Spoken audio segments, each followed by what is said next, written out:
Hello বন্ধুরা, good evening. তো আমি নিয়ে এসে চলেছি আমাদের রাতে ডিনারের থালি। দিয়েছি পরোটা। পরোটার সাথে আমি খুব সুন্দর মুখরোচক করার জন্য দিয়েছি ঘি। তো পরোটার সাথে ঘি লাগিয়ে খেলে দারুণ স্বাদ লাগে। এরপর দিয়ে দিলাম কাঁচা লঙ্কা, যা বাঙালিদের সবচেয়ে প্রিয়। বাঙালিরা সব কিছুতেই কাঁচা লঙ্কা খেতে খুবই ভালোবাসে। এবার দিয়ে দিলাম স্যালাড।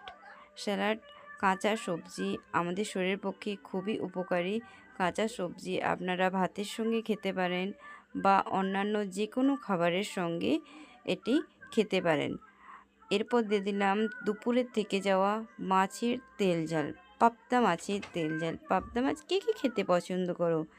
এরপর আমি দিয়ে দেব আর একটি সবজি। সবজিটা বিভিন্ন রকম মিক্স সবজি দিয়ে, ডাঁটা দিয়ে তৈরি এই সবজিটা পরিবেশন করার পর আমি আরেকটু মুখরোচক করতে চাই।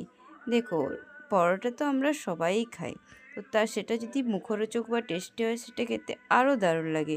তার জন্য দিয়ে দিলাম একটু সামান্য পরিমাণ আমের আচার। কে কে খাবে? ঝটপট চলে এসো।